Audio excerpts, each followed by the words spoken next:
Radio UNAM es un medio que promueve el diálogo, la diversidad y la libertad de expresión en un marco crítico y respetuoso. Los comentarios expresados a lo largo de su programación reflejan la opinión de quien los emite, mas no de la radiodifusora. Radio UNAM. Y la Secretaría de Prevención, Atención y Seguridad Universitaria, a través de la Dirección General de Atención a la Salud, presenta Confesiones, Confusiones, un espacio de salud para los jóvenes. Amigos, muy buenas tardes. Soy Itzel Hernández y es un gusto poder volver a estar con ustedes en este sábado maravilloso en nuestra hermosa Ciudad de México, un poco contaminada, con climas muy temperamentales, como nuestra ciudad, al fin y al cabo una de las ciudades más grandes del mundo. Y pues para mí es un gusto poder estar aquí hoy en este sábado hablando de un tema que, bueno, pues si no es COVID, es influenza, pero al final de cuentas pareciera que los bichos no nos dejan en paz a los seres humanos. Y hoy vamos a hablar de estas dos grandes problemas que tiene la humanidad y que ahora pues se junta con la influenza estacional, doctor. Y nos acompaña el doctor Ricardo Platón Vázquez Alvarado. Él es médico cirujano de la Universidad Nacional Autónoma de México, especialista en salud pública y medicina preventiva por el Instituto Nacional de Salud Pública, maestro en administración de salud de sistemas de salud por la UNAM, y su principal área de interés es la vacunología. Esto que a muchas personas no les gusta, o sea, esa vacuna que nos tienen que poner para prevenir. Actualmente es jefe del Departamento de Atención Médica en la Subdelegación Médica Zona Sur del ISSSTE. Estuvo antes en el Centro Médicos 20 de Noviembre del ISSSTE, en la Coordinación de Planeación y Evaluación y Calidad Hospitalaria, a cargo de la planeación y evaluación de estrategia de atención a pacientes COVID-19 y la campaña, por supuesto, de vacunación a trabajadores contra el COVID. Jefe de epidemiología en el Hospital Ixtetláhuac, jefe de medicina preventiva en los hospitales Pemex Azcapotzalco y Picacho, y ha obtenido diversos reconocimientos por su participación en la certificación del Consejo de Salubridad General, Premio Nacional de Calidad y Programa Hospital Seguro en 2 hospitales de alta especialidad y un hospital general, contribuyendo como líder en prevención y control de infecciones. Miembro de la Sociedad Mexicana de Salud Pública y ha sido docente en posgrado en las áreas de salud pública, epidemiología, bioética, medicina basada en evidencias y atención a la salud en México en las licenciaturas de medicina en la Universidad West Hill, así como en la Escuela de Enfermería del Instituto Nacional de Cardiología, profesor de posgrado de la Residencia Médica en Medicina Preventiva del Instituto de Salud Pública, INSP. Bueno, y puedo seguir leyendo, ¿verdad? Pero si no nos va a acabar el programa y no vamos a hablar de nada. Doctor, bienvenido, qué gusto. Hola, muchísimas gracias. Gracias por la invitación a todos los amigos de la UNAM, con toda la actitud de participar con ustedes.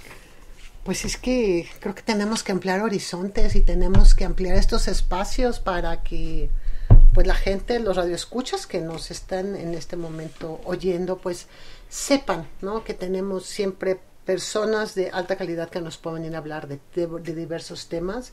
Y bueno, pues hoy no podíamos no hablar de 2 temas muy importantes, como es que no sé si es la COVID o el COVID, ahorita usted nos va a decir. Y por supuesto, pues obviamente ya este gran bicho que se quedó, que es lo de la influenza estacional. Así es. Pues yo creo que vamos empezando un poco hablando qué es la influenza, qué es el COVID, y de ahí nos vamos a ir desglosando, sobre todo en la parte de los bichitos que generan pues estas 2 grandes enfermedades. Claro que sí, con todo gusto. Fíjate que profundizando un poquito más en estos temas, lo que son las infecciones, las enfermedades infecciosas, creo que nos dejaron un muy mal sabor de boca durante 2020 y 2021, que hemos estado sobreviviendo esta pandemia. Pero para los que nos dedicamos a la salud pública y a las vacunas, híjole, es algo sumamente apasionante. Claro. Entonces, tal vez recordarán algunos que hace algunos años, no muchos, por ahí del 2009, ya habíamos vivido una pandemia de influenza. No sé si se acordarán que estuvimos unos cuantos días encerrados. Y en aquel entonces, pues también así como que no sabíamos, ¿no? O sea, qué iba a pasar. Pero a final de cuentas pasó muy rápido, un par de meses. Y ahora resulta en el 2020 que llevamos ya 2 años de pandemia y viene otra oleada y se calma, y viene otra oleada y se calma. ¿Qué es lo que sucede?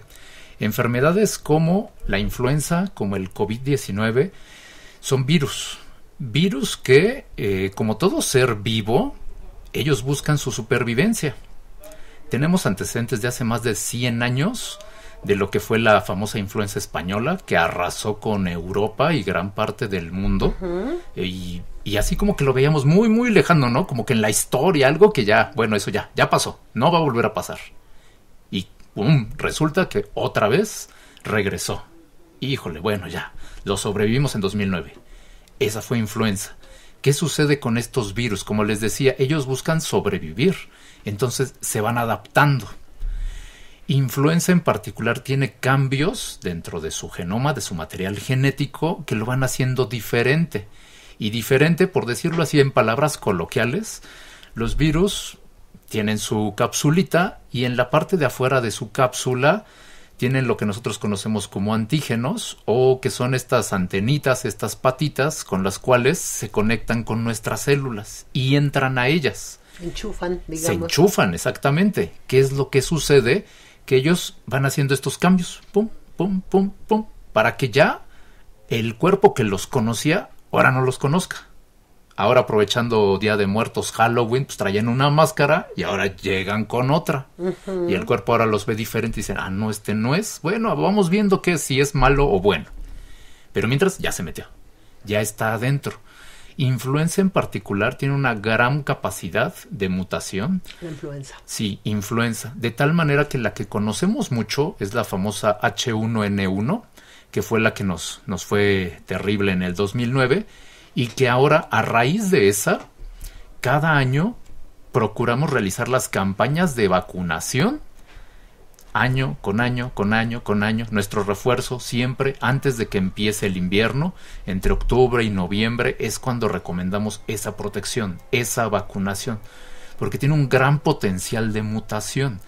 Yo les digo H1N1, son las letras con las cuales nosotros identificamos ese tipo de influenza. Pero si ustedes separan, es H1, 1 es un número. Puede haber H2, H3, H4, H5, H6 y lo mismo la N. H1N1 puede ser N2, N3, N4, N5, N6, etcétera. Puede haber combinación, puede haber ejemplo, combinaciones. H1 con N3, por ejemplo. Así es. Okay. De tal manera que la vacuna que actualmente estamos aplicando tiene para 3. Lo que le llaman la trivalente. Exactamente, trivalente. Tiene H1N1, otra que es muy, muy grave, que da cuadros muy fuertes, la H3N2. Desde ahí vamos viendo esta capacidad de mutar. Y recordemos, esta influenza, la primera gran división es influenza A, B o C. Esta que fue la pandémica fue la AH1N1.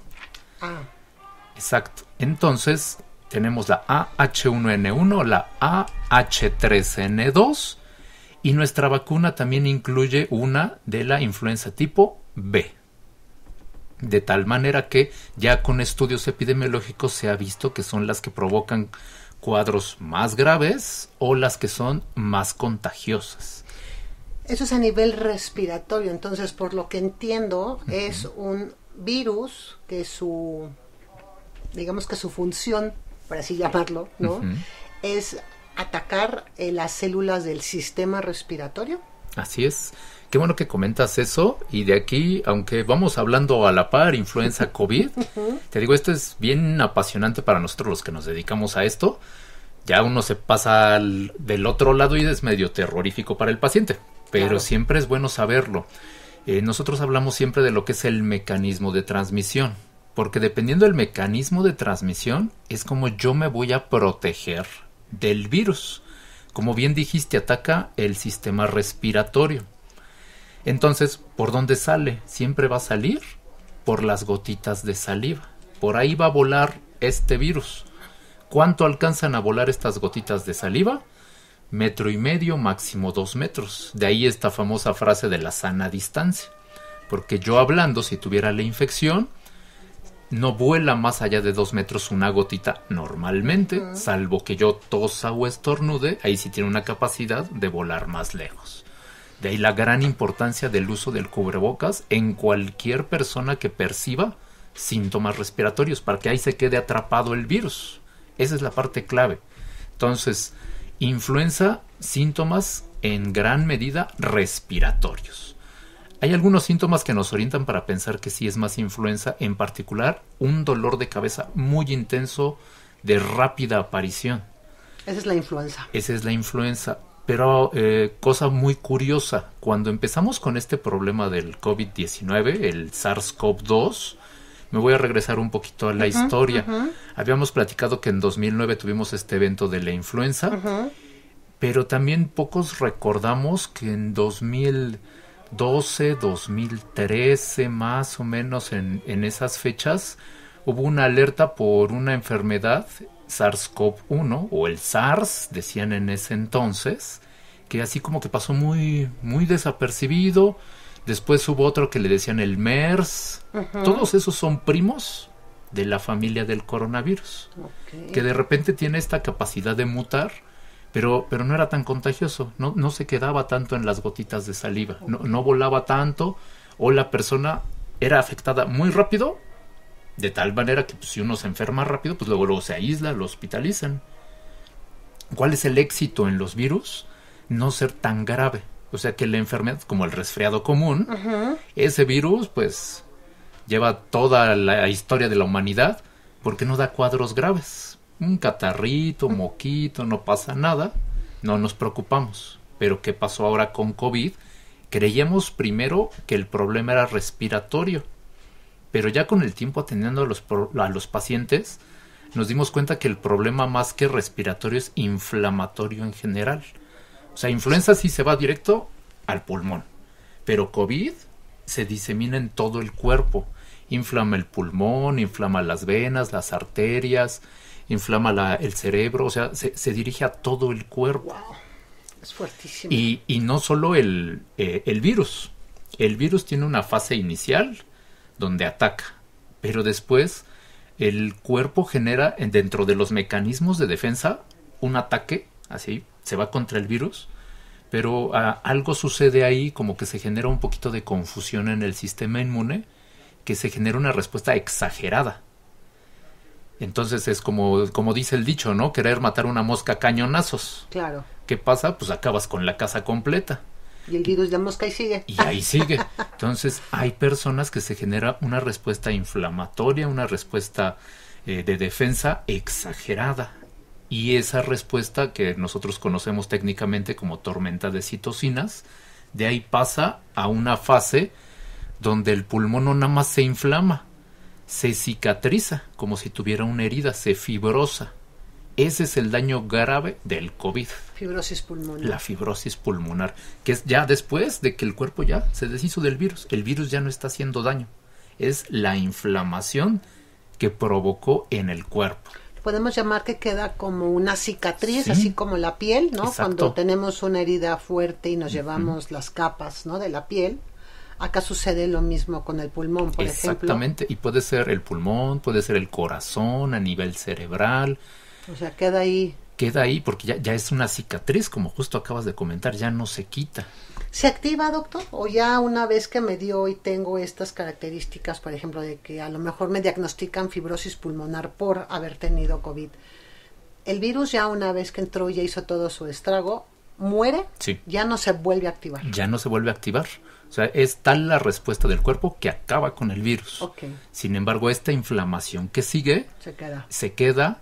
Y nosotros hablamos de una fase inflamatoria que va después de la respiratoria. La respiratoria no dura más allá de 10, 14 días, pero posteriormente la fase inflamatoria se puede extender mucho tiempo más, de tal manera que pues, hemos tenido pacientes que 1 mes después, 2 meses después, 3 meses después siguen reportando mucho cansancio, dolor muscular. Es la inflamación que queda del cuerpo. Híjole, es que estos bichitos, estos virus, yo creo que son peor que las bacterias, ¿no? Los virus en cuestión, o ahí se van. Mira, tenemos varias situaciones. El virus, si lo comparamos con la bacteria, para empezar, es más chiquito. El virus, por supuesto. Entonces, al ser más chiquito, es más difícil que se detecte. Y es más fácil que se meta en cualquier lugar y que evada cualquier espacio, cualquier defensa. Hablamos mucho de que en el caso de las bacterias, por ejemplo, pues una limpiada normal en superficies rápido las mata. Y los virus no necesariamente, algunos tienen una capacidad de sobrevivir mayor. De tal manera que, por ejemplo, en ambientes hospitalarios requerimos utilizar diluciones más altas de cloro, que es nuestro producto estrella, que también ves que se puso muy de moda andar rociando con cloro, con alcohol y no sé qué tanta cosa. Y las bacterias son más lábiles a soluciones jabonosas, fácilmente se desintegran, se van. Para el caso de bacterias y subiendo otro escaloncito, parásitos, que son más grandecitos, a lo largo de lo que llevamos de la ciencia, pues hay suficientes antibióticos, o sea, tenemos una gama muy amplia, muy amplia para poder combatir bacterias. Pero en el caso de virus, la gama de medicamentos es mucho más reducida, mucho más. Es más complicado diseñar un antiviral que ataque al virus específicamente que un antibiótico que ataca a las bacterias. Pero en este caso, por ejemplo, de los virus, ¿es por la constitución que tienen a nivel molecular? Si lo podemos llamar así. O sea, es decir, el virus es muy chiquito. Y si lo pudiéramos comparar con algo, ¿qué tan chiquito sería? Porque ya ves que también estaban comentando mucho que, bueno, los cubrebocas, que si el N1, que si no servía el de tela, toda esta cantidad de cosas que han venido saliendo para protegernos, ¿no? ¿Qué tan chiquito pudieran, para que nuestros radioescuchas tuvieran una idea, qué tan chiquito es? Vamos a hacer alguna analogía para tratar de hacer el comparativo. Y ahora que ya venimos otra vez a época mundialista, que estamos a unos días de Qatar, imaginemos que un virus es como un balón de fútbol y el cubrebocas de tela, está la portería, cruza el arco y ya es el gol, pero choca contra la red. El cubrebocas de tela vendría siendo el arco, o sea, por donde uno anota el gol, y la red sería el cubrebocas normal, el que usamos a nivel hospitalario, el famoso tricapa. ¿Cuál es la diferencia del tricapa plisado hospitalario que comúnmente empleamos, que es el azulito, contra el famoso N95, KN95? Hay dos cosas que lo hacen diferente. No es el grosor. No, eso no te protege igual el normalito de uso hospitalario que el KN95. Pero ¿cuál es la diferencia que le da un plus? Número uno, que ese cubrebocas tiene ajustes de tal manera que sella perfectamente bien alrededor de tu boca y así por ningún huequito entra. Eso es bien evidente, incluso personas que pues los que trabajamos en hospitales, que estamos muy acostumbrados a usarlo, cuando vemos a alguien que lo trae bien puesto, se ve luego cada que respira cómo se sume, cómo se mete el cubrebocas, de que pues uno jala aire y se jala también el cubrebocas. Eso es clave en el uso correcto de este tipo de cubrebocas. Y la otra es el tiempo de duración.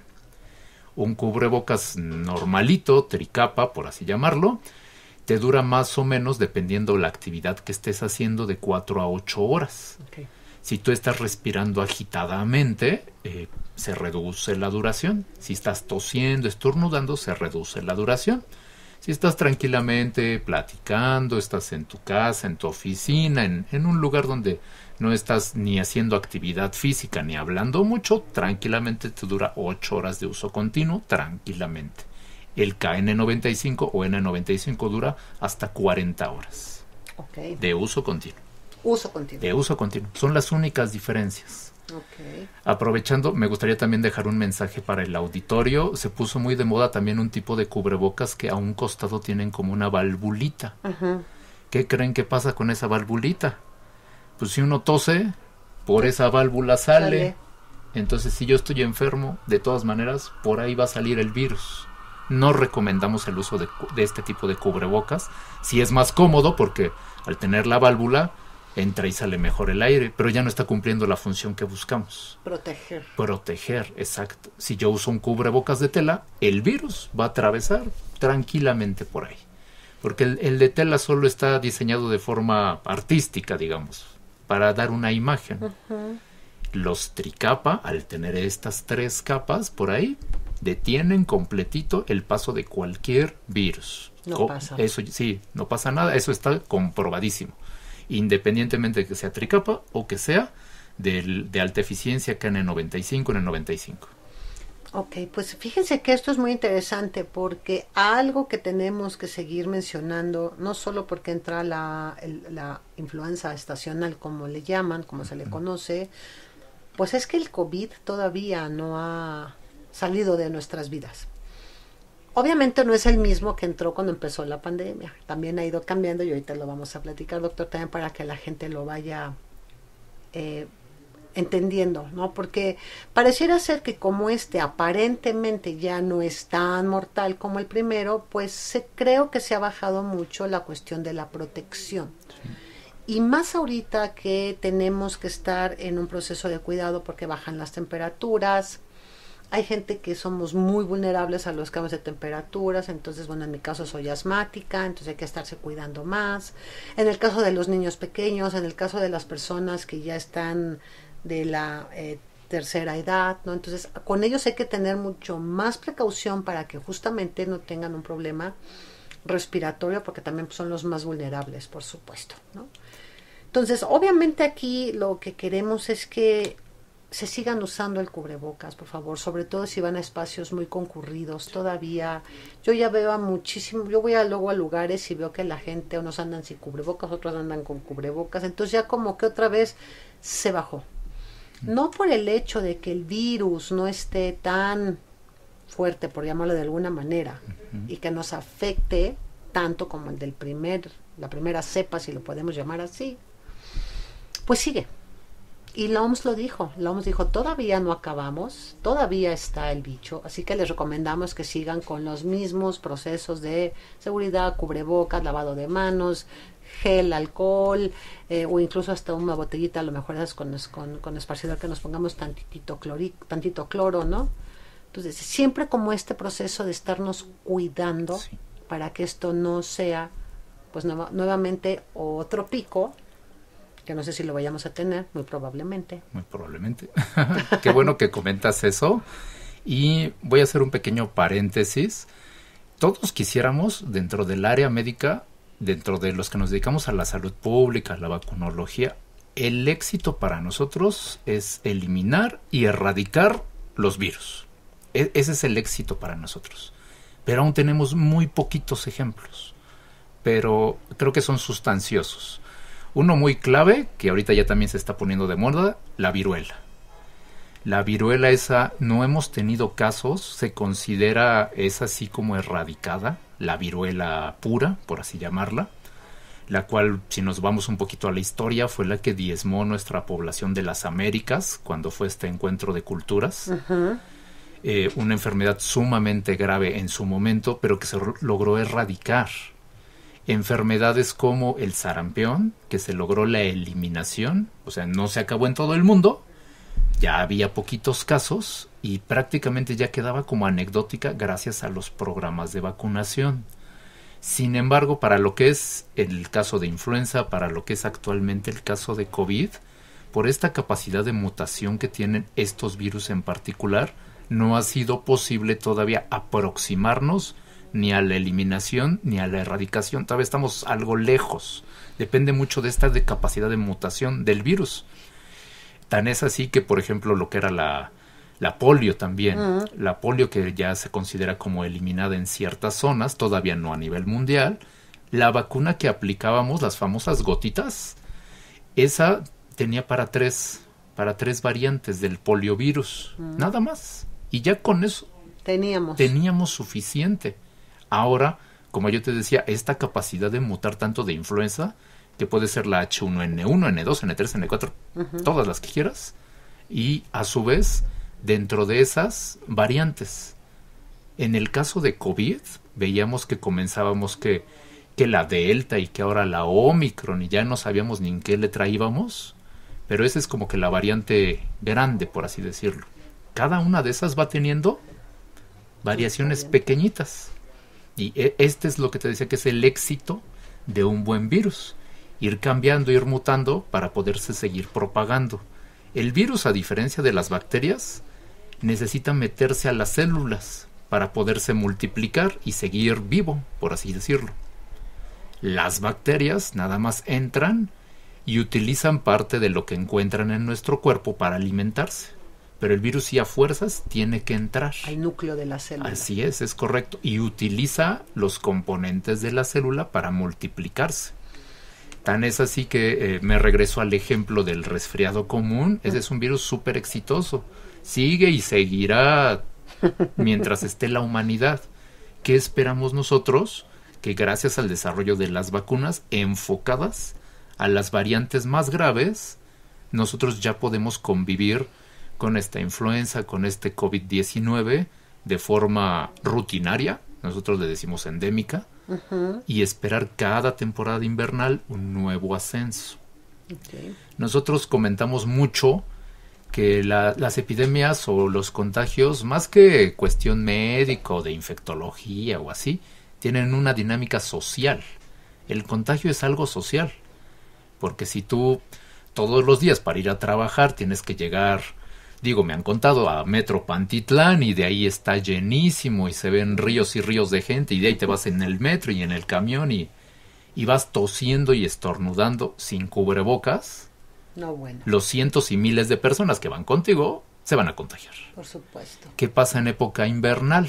Pues como hace frío, usualmente estamos dentro de las escuelas, dentro de las oficinas, todos estamos dentro, tapados porque tenemos frío, las ventanas cerradas, es decir, sin ventilación, y el primero que empieza a estornudar, pues ahí va a contagiar a todos porque no hay ventilación. Claro. Esa es parte de la dinámica social de por qué nos contagiamos más en invierno, que todos buscamos resguardarnos, juntarnos del frío.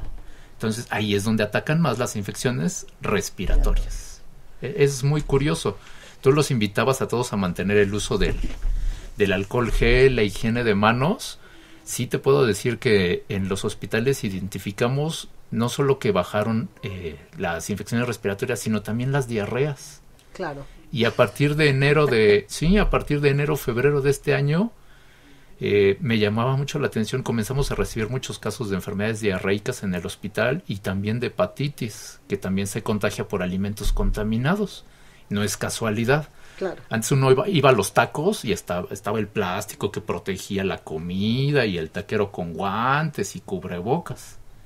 Y ahora ya no. Por lo menos ese plástico tapaba que no le cayera tierra a la comida, y el taquero no usaba nada más el mismo trapo para recibir el dinero y preparar. Claro. Entonces dice, no es casualidad. O sea, ahí está la dinámica social de por qué nos contagiamos. Si ya no protegemos estos alimentos del polvo, claro, cuánta cosa no les va a caer ahí y en consecuencia nos vamos a enfermar. Qué fuerte, la verdad es algo muy cierto. Yo no lo había pensado así, pero claro, es cierto. Ustedes que están más metidos en el hospital, pues obviamente se dan cuenta de todo lo que sucede, ¿no? Estamos en Confesiones y Confusiones hoy hablando de influenza estacional y COVID. Estamos platicando con el doctor Ricardo Platón Vázquez Alvarado. Es un gusto tenerlo aquí. Vamos a ir a un pequeño puente musical y regresamos. Confesiones y Confusiones. Confesiones y confusiones. Confesiones y confusiones.